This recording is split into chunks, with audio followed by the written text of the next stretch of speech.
I don't know if someone is just born like that or it's a part of nurturing, and maybe it's both.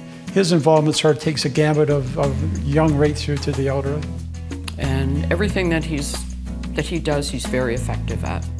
And through that, he also sees, what else is needed in the community.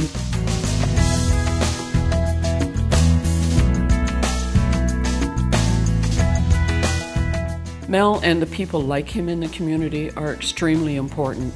My mom volunteered to do stuff at the church. My dad actually was a town councillor, so he was a scoutmaster. At the time, it was a small town.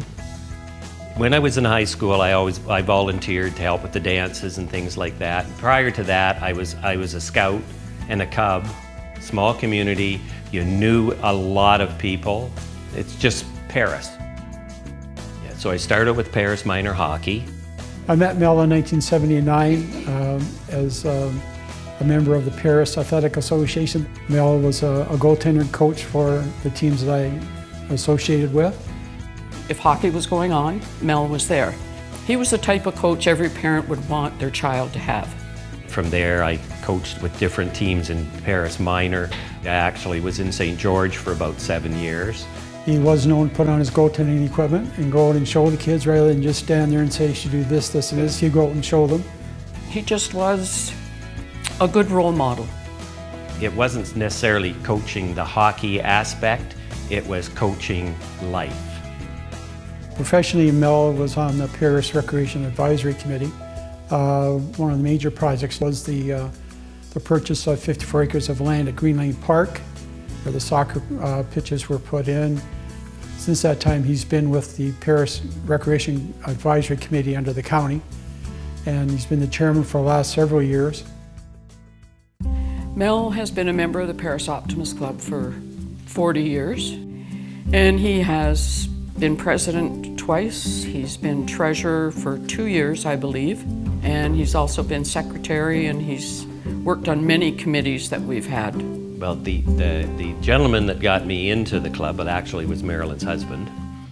My husband had Alzheimer's, and Mel would just look at me and say, I got it. And he would put his hand on Gerald. Sorry. And calm him. And that meant a great deal to me.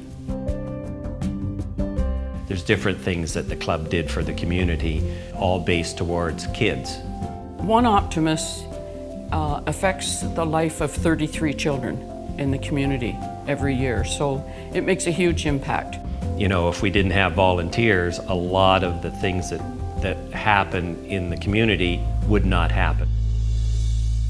If you were asking anything about plant life, they said, well, go and ask Mel.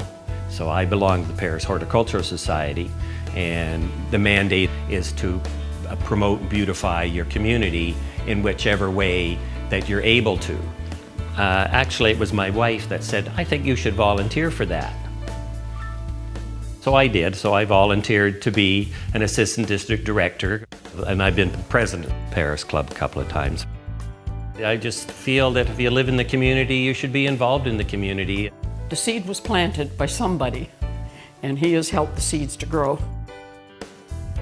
It's been a really good ride as far as volunteering, and as I say, with the support from other people and my wife as well. She's been a rock as far as I'm concerned. You need that support at home to be able to go out and do what you do out in the community.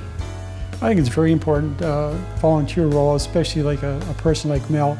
And even when he was very busy coaching hockey, if he had some time to spare and we were hosting an event, he came and helped. It's just something I just love to do.